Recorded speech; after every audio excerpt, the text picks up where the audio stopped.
Welcome to Mindfulness for the Soul, your daily dose of mental health insights, with your host, John Tsilimparis.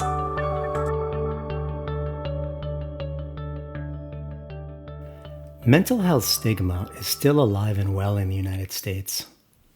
Throughout history, the lack of science, ignorance, and fear have greatly contributed to ostracizing and demonizing people with mental illness.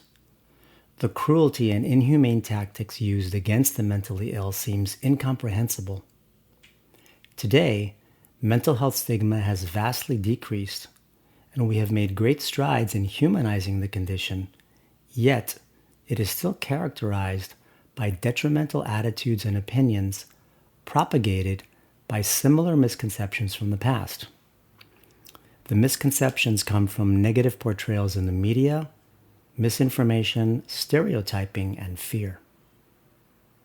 For example, attitudes that mental illness is a sign of inferiority and that only unstable people are affected by it, or that sufferers bring it upon themselves somehow, or they pretend to have mental illness in order to manipulate the system. Another misconception is that individuals with mental illness are incompetent and cannot work and be productive members of society. And one of the most common myths about the mentally ill is that they possess a potential for dangerous behavior. This misconception is particularly inaccurate. In truth, individuals with mental illness are more dangerous to themselves than they are to others. So, one of the many results of this kind of discrimination against the mentally ill is internalized stigma, where sufferers start to believe the negative ideas expressed by others and in turn see themselves as undeserving of care. Consequently, they begin to doubt if they can ever recover and live a normal life. As a clinician treating mental illness for many years, the internalized or self-perceived stigma and the shame it generates is the most damaging aspect of it. Self-stigma leads to depression, anxiety, low self-esteem, shame, and self-sabotaging behavior, the self-defeating kind that makes people give up and settle for a compromised life devoid of hope. And naturally, despite help, the self-stigma leads to substandard treatment outcomes, perhaps because of the why bother attitude. Without the needed optimism to get well, treatment may not be as effective. Hence, fewer sufferers reach out for help, and even when they do reach out, they don't stay in treatment long enough and terminate treatment prematurely. The CDC reports that poor mental health treatments result in an increase in other health problems and a bleaker outlook for the future.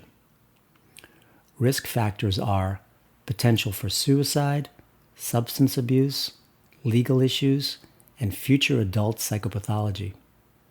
So, in trying to keep their condition secret, thinking that it helps them feel safer, they are only making it feel worse.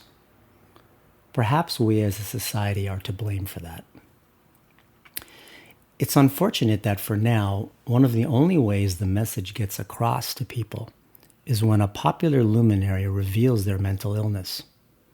In the recent past, there have been many A-list celebrities that have courageously come forward and revealed their struggles publicly. Celebrities like Beyoncé, Harrison Ford, Lady Gaga, J.K. Rowling, the late Robin Williams, and many more. Perhaps society is a bit starstruck and the halo effect takes over, where celebrities are so pedestalized that they can never be seen in a bad light. Suddenly, if a celeb opens up, the illness they have isn't so weird and loathsome after all. In addition, the impact of such a personal disclosure from an illustrious figure alters the process from a shameful confession or the admission of a dirty secret to a normal, matter-of-fact expression of who they really are. Celebrity disclosure temporarily assists in the legitimization of mental illness by taking away the rarity of it and creating a new normal which we can only hope will challenge the current social stigma. Wouldn't it be nice, though, if all people received the kind of acceptance and compassion celebrities get for their mental illness struggles? Here's something else to think about. Remember, the public sees sanity in numbers, meaning that for most people, mental illness is uncommon, and people can't identify well with things they know little about. To them, it's different, and if it's different, there's something wrong with it. For example, think of how many millions of people believe in miracles, divine intervention, and claim having personal conversations with God, etc. Because so many believe in that, it's not only normal, but it's true to them. But it's actually a righteous overvaluing of a socially accepted belief basically because everyone else believes it. Makes sense. But imagine if the tables were turned and only a handful of people, say a few 100,000, believed in the supernatural, divine miracles, etc. We would see them as psychotic, unstable people who are out of touch with reality and who are of unsound mind. We would, in all likelihood, harshly discriminate against them as we do the mentally ill today. Sanity in numbers means people don't have to question it because everyone else believes it, and since it gives them comfort, they believe it wholeheartedly, despite how truly unlikely it might sound. Then their minds shut down, and that becomes part of the infrastructure of their worldview, which is a closed system of beliefs lacking in exposure to other frames of reference just because there are so many others that believe it. And, despite the presence of evidence, science, research, etc., it's quite mind-boggling that it still continues. Call it what you want: blind faith, anti-intellectualism, ignorance, dread, whatever it is, big numbers don't lie. And remember, the mind is like a parachute. It only works when it's open. However, sanity in numbers for a new normal of mental illness can only come with more voices speaking up. The kinds of voices that come from people who live fairly normal and productive lives despite their condition. As a psychotherapist who treats patients with varying degrees of mental illness, the demographics of patients I have worked with cuts across all walks of life and all levels of functionality.